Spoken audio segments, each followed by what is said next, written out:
I was just thinking as well when you're learning a new setup, because sometimes when I'm showing somebody a new setup, or even when I'm trying to learn something myself, one of the biggest problems is doing like setup consistently. Because what ends up happening is that whatever setup that you're learning is going to cross over stuff that you already know. And this is a big problem I find with people who are semi-professional, skilled, whatever the whole thing is. And I've seen it even as I remember actually talking to one of your students once who was having this exact same problem where they were trying to learn a setup. And then instead of learning what they were actually supposed to learn, because you need to learn these things in blocks, like, I'm doing this block of learning now. I'm going to use a fib setup now at the moment. So that's all I'm doing, and I have to do it 100% consistently. And they don't.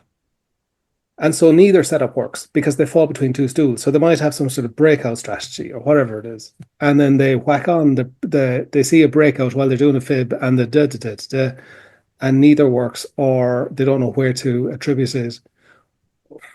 And then they come back and, oh, my fib strategy, your fib setup didn't work because they exited too soon, because whatever, because it interfered with the different thing that they half knew about. Um, One of the things I always have to caution against, because it happened to me during the year, I was doing a back test on something and it was about 70% efficient and I was all very happy with it. Phil's killed it. When I went and tested it live, Phil's killed it because the margin wasn't there. There should have been a 3 point margin in it. There's a 3 point margin when I was testing it, which is enough. But the Phil's killed it. And when you are consistent, the last thing I was going to say is that that's when you really start running into yourself.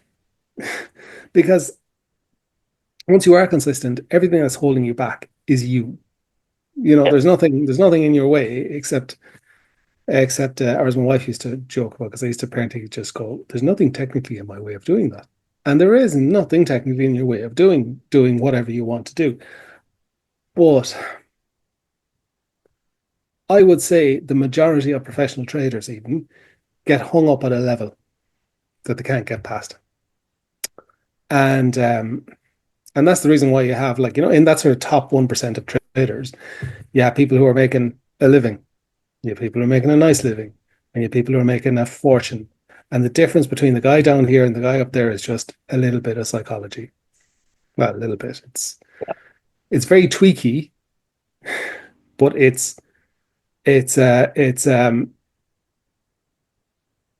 but it's massive. It's that little bit, and that's really the difference between success and failure in so many different things.